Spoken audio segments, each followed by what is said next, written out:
આપણે છેલ્લે ક્યાં સુધી જોયેલું હતું તો કે ડાયન્યુક્લિયોટાઇડની ચર્ચા કરી હતી.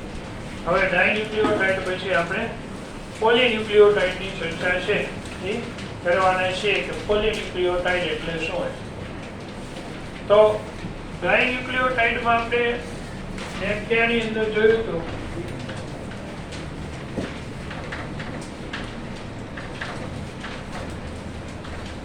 કે બે ન્યુક્લિયોટાઇડના એકમો એકબીજા સાથે ફોસ્ફોડાયએસ્ટર બંધથી જોડાય ત્યારે બનતી રચનાને ડાયન્યુક્લિયોટાઇડ કહેવાય. ત્યારે એક તરફ હાઇડ્રેસ છેડો આવેલો હોય અને બીજી તરફ પીડેસ છેડો આવેલો જોવા મળે. તો ડાયન્યુક્લિયોટાઇડની જેમ જ હવે આપણે પોલીન્યુક્લિયોટાઇડની ચર્ચા કરવાની છે કે પોલીન્યુક્લિયોટાઇડ એટલે શું.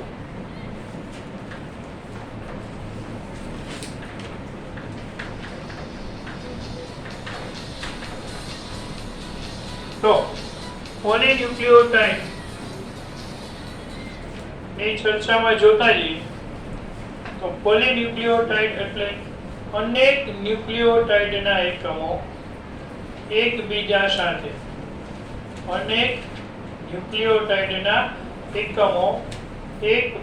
સાથે ફોસ્ફોડાયસ્ટર બંધ વડે જોડાય અને લાંબી શૃંખલા બનાવે જેને પોલીન્યુક્લિયોટાઇડ તરીકે ઓળખવામાં આવે છે. અનેક ન્યુક્લિયોટાઇડના એકમો આપણે દોરતા જઈએ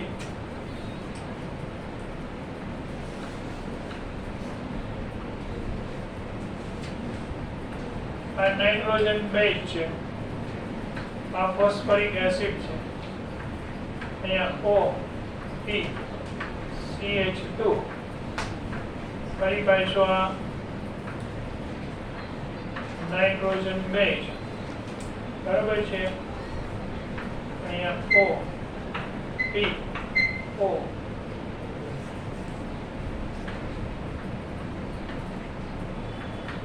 CH2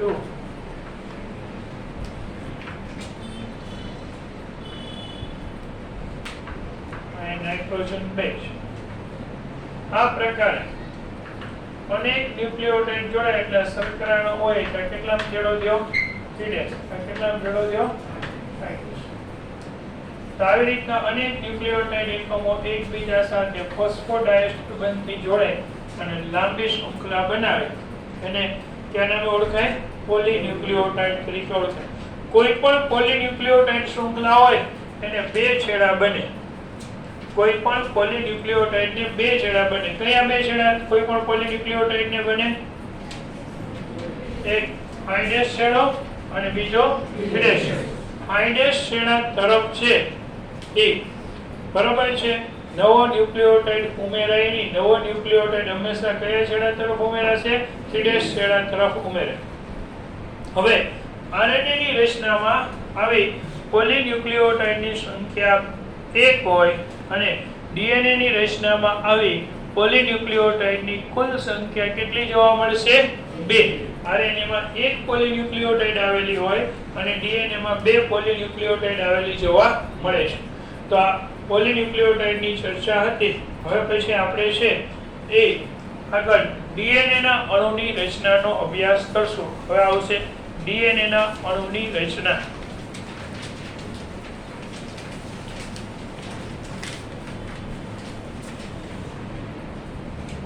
DNA ડીઓક્સીરિબોન્યુક્લિક એસિડ બરાબર. DNA નું પૂરું નામ થાય છે ડીઓક્સીરિબોન્યુક્લિક એસિડ.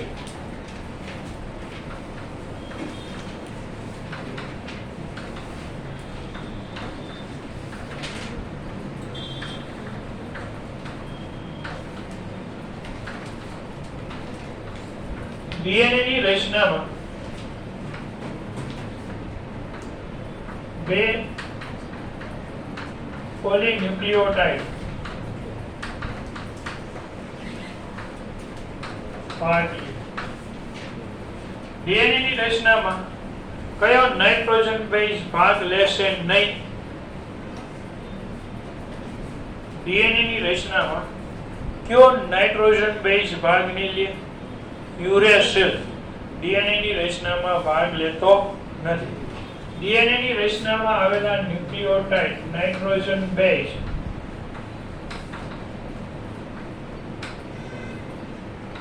એડેનિન, ગ્વાનિન, સાઇટોસિન અને થાઇમિન બે પ્યુરિન હોય, બે પેનિન.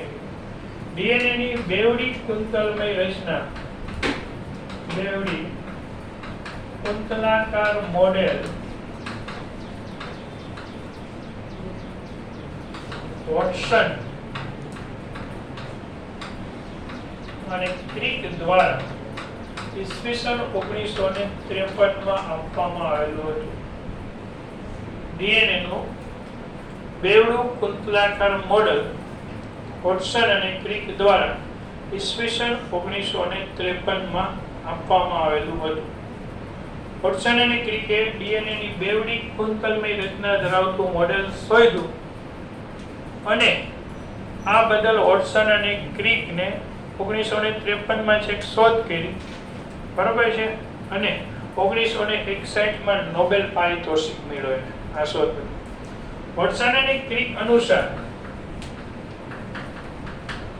વોટસન અને ક્રિક અનુસાર ડીએનએ ના અણુમાં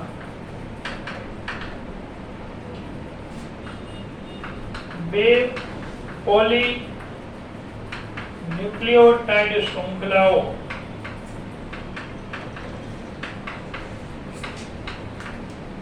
પરસ્પર વિરુદ્ધ દિશામાં ગોઠવાયેલી હોય છે. બે પોલીન્યુક્લિયોટાઇડ શૃંખલાઓ, એક પોલીન્યુક્લિયોટાઇડ શૃંખલા આ રીતના હોય 5' તો બીજી પોલીન્યુક્લિયોટાઇડ શૃંખલાની સામે ગોઠવાય તો એ સમાંતરે હોય પણ 5' આ રીતના બે પોલીન્યુક્લિયોટાઇડ શૃંખલાઓ પરસ્પર વિરુદ્ધ દિશામાં ગોઠવાયેલી હોય. પ્રતિ સમાંતરે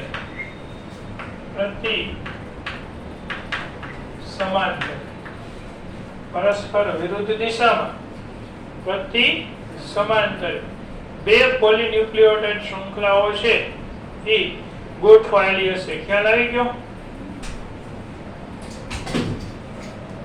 ડીએનએ ની રચનામાં બે પોલીન્યુક્લિયોટાઇડ શૃંખલાઓ પરસ્પર વિરુદ્ધ દિશામાં પ્રતિ સમાંતરે ગોઠવાયેલી હોય છે, એટલે આમ પેરેલલ છે, પણ એકનો 5' છેડો બીજાના 3' છેડા સાથે સંકળાયેલો જોવા મળે છે, એટલે આમ પ્રતિ સમાંતરે થઈ ગઈ ને.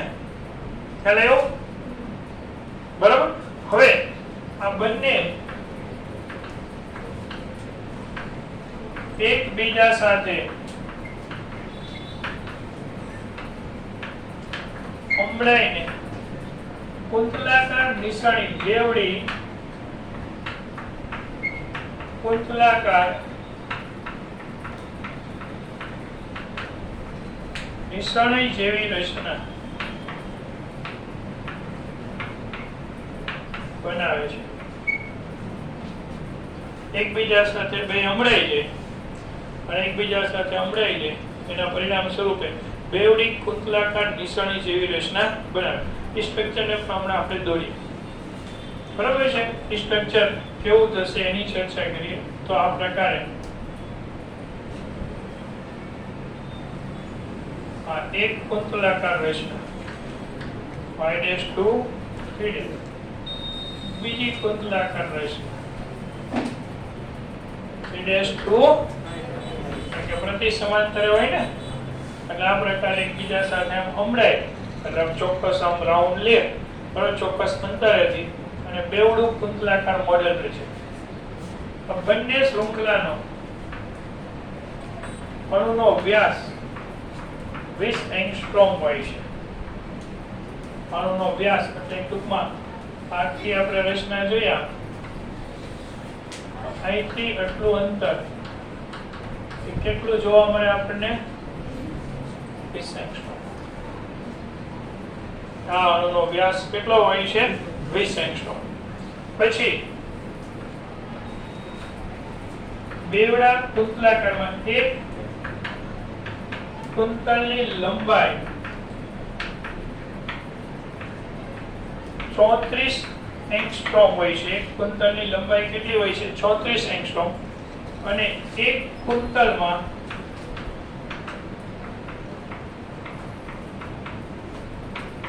10 બેઝ જોડ 10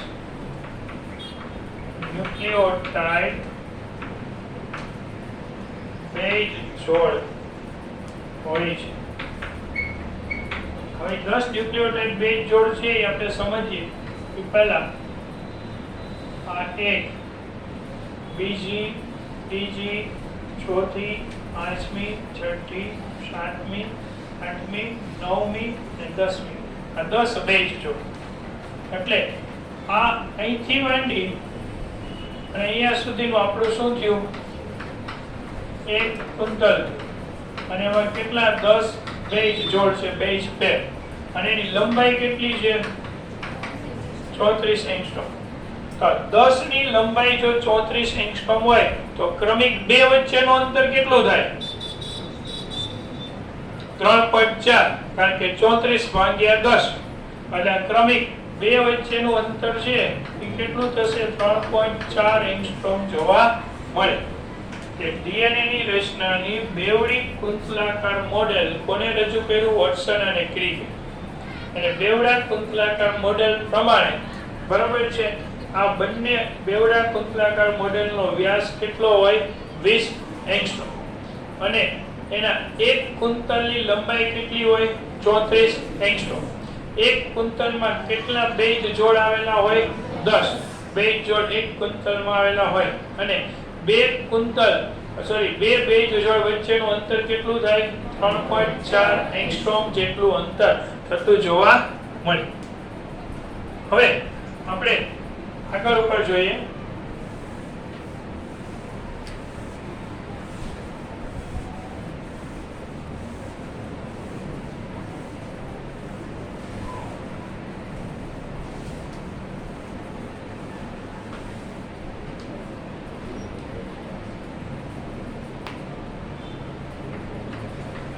ડીએનએ માં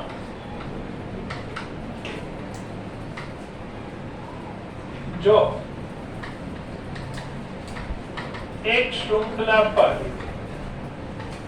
નાઇટ્રોજન બેઝ એડેનિન હોય તો તેની સામેની શૃંખલા પર થાઇમિન નાઇટ્રોજન બેઝ સાથે બે હાઇડ્રોજન બંધથી જોડે. આ ડીએનએ ની શૃંખલા છે 5'3'. બીજી શૃંખલા છે 5'3'. અહીંયા નાઇટ્રોજન બેઝ એડેનિન હોય તો એની સામેની શૃંખલા પરનો નાઇટ્રોજન બેઝ હંમેશાને માટે કયો હોય? થાઇમિન જ હોય. અને બંને વચ્ચે બે હાઇડ્રોજન બંધ આવેલા જોવા મળે છે. બે વચ્ચે આ બંધ ક્યાં બંધ આવશે? તો કે H બંધથી જોડાય, હાઇડ્રોજન બંધથી જોડાય. એની સંખ્યા 2 હોય. જો ડીએનએ ની શૃંખલામાં ગ્વાનિન હોય તો એ સાઇટોસિન સાથે 3 હાઇડ્રોજન બંધથી જોડાય. ગ્વાનિન હોય તો સાઇટોસિન સાથે કેટલા હાઇડ્રોજન બંધથી જોડાશે? 3. તો એવી જ રીતના ઊંધું પણ કરી શકાય ને કે જો ડીએનએ ની એક શૃંખલા પર થાઇમિન હોય તો તેની સામેની શૃંખલાના કયા નાઇટ્રોજન બેઝ સાથે જોડાયેલું હોય? એડેનિન નાઇટ્રોજન બેઝ સાથે જોડાયેલું હોય. થાઇમિન એડેનિન સાથે કેટલા હાઇડ્રોજન બંધથી જોડાય? 2. ગ્વાનિન હોય તો કોની સાથે જોડાય? સાઇટોસિન સાથે. અને ગ્વાનિન અને સાઇટોસિન વચ્ચે કેટલા હાઇડ્રોજન બંધ હોય? 3. 3 હાઇડ્રોજન બંધ કોની વચ્ચે આવેલા? ગ્વાનિન અને સાઇટોસિન વચ્ચે. આટલું ખ્યાલ આવી ગયો? તો આપણે જે ડીએનએ ની રચના, સમગ્ર રચનાનું અત્યારે વર્ણન જોયું એ બી ડીએનએ નું હતું. એકચ્યુઅલી ડીએનએ એના કુંતલની લંબાઈ અને એની શૃંખલાના કુંતલના વળાંક, ડાબી બાજુનો વળાંક, જમણી બાજુનો વળાંક, બરાબર છે, એના આધારે A થી Z પ્રકારમાં વહેંચાઈ જાય છે. A DNA, B DNA, C DNA, D DNA, એવી રીતના એથી Z સુધીના પ્રકારોમાં ડીએનએ વહેંચાય છે. પણ આપણે જે અભ્યાસક્રમ સાથે સંકળાયેલું વોટસન અને ક્રિકનું ડીએનએ નું બેવડું મોડેલ છે એ કયું મોડેલ છે? બી ડીએનએ. ડીએનએ આનુવંશિકતાનો અણુ છે. એટલે કે ડીએનએ નો અણુ વારસાગત પ્રાપ્ત થતો જોવા મળે છે. એક પેઢીમાંથી બીજી પેઢીમાં પ્રાપ્ત થતા અણુ તરીકે કોનો અણુ હોય છે? ડીએનએ. એટલે ડીએનએ આનુવંશિકતા સાથે સંકળાયેલો છે. અને આ સિવાય ડીએનએ રંગસૂત્રની રચનામાં આવેલો ઘટક છે. આપણે ભણી ગયેલા છે ને, રંગસૂત્રમાં ડીએનએ, હિસ્ટોન પ્રોટીન, બિન હિસ્ટોન પ્રોટીન આવેલું જોવા મળે છે. એટલે ડીએનએ રંગસૂત્રમાં આવેલો છે. અને ડીએનએ અર્ધ રૂઢિગત સ્વયંજનન દર્શાવે છે. ડીએનએ અર્ધ રૂઢિગત સ્વયંજનન દર્શાવતું જોવા મળે છે. આરએનએ માં પોલીન્યુક્લિયોટાઇડની એક જ શૃંખલા આવેલી હોય. આરએનએ જુદા જુદા મુખ્ય 3 પ્રકારમાં વહેંચાઈ જાય છે: એમઆરએનએ, ટીઆરએનએ અને આરઆરએનએ. આરએનએ માં પોલીન્યુક્લિયોટાઇડની એક જ શૃંખલા હોય અને આરએનએ કેટલા પ્રકારોની અંદર વહેંચાઈ જાય છે? 3 પ્રકારમાં: એમઆરએનએ, ટીઆરએનએ અને આરઆરએનએ. તો આ ન્યુક્લિક એસિડ વિશેની ચર્ચા હતી. આપણી ન્યુક્લિક એસિડની ચર્ચા અહીંયા પૂર્ણ થઈ. બરાબર?